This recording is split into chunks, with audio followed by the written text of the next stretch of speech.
বলেছে এই প্রজ্জ্বল রেবান্না নরকের কীট তার যোগ্য উত্তরসূরি হচ্ছে কর্ণাটকের এই মুনিরত্ন।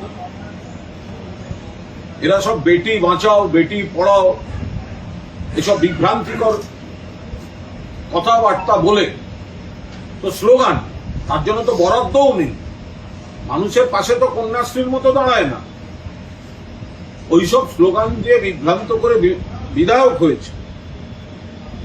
এবং তারপরে গণধর্ষণ, ভয়ঙ্কর অভিযোগ আসছে।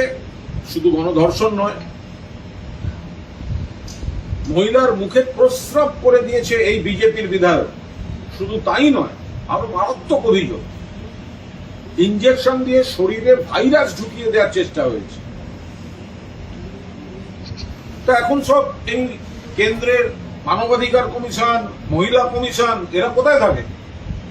তারা কেন আগে গিয়ে ওই মহিলার সঙ্গে কি করেছে বিজেপির এই মুনিরত্ন, সেখানে যাচ্ছে না কেন? এবার বিজেপি কমিশনগুলো, কমিশনের জন্য কি শুধু অবিজেপি রাজ্যগুলো টিকিট কাটা থাকে? নির্লজ্জ পার্টি একটা। কদিন আগে উত্তরপ্রদেশে 15 বছর বয়সী এক দলিত মহিলা মেয়ে, বাচ্চাটার উপর বিভৎস অত্যাচার করলো, গণধর্ষণ করলো কিছু লোক।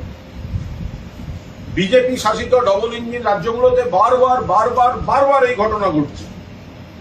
এবার কর্ণাটকের বিজেপি এমএলএ এর বিরুদ্ধে এই ভয়ঙ্কর অভিযোগ। কি ব্যবস্থা নিচ্ছে বিজেপি? এরা নারী বিদ্বেষী, নারী নির্যাতন এদের সংস্কৃতি, এদের শাসিত রাজ্যগুলোতে এই ধরনের ঘটনা বারবার বারবার ঘটে যাচ্ছে। এবং এই ভয়ঙ্কর নারকীয় ঘটনা যে ঘটেছে, অবিলম্বে এর ন্যায় বিচার হোক। আমাদের ভিডিও ভালো লাগলে লাইক ও শেয়ার করুন, কমেন্ট সেকশনে গিয়ে জানান আপনাদের মতামত। আরও ভিডিও পেতে চ্যানেলকে সাবস্ক্রাইব করুন। প্রতি মুহূর্তে খবরের আপডেট পেতে প্রেস করুন বেল আইকন।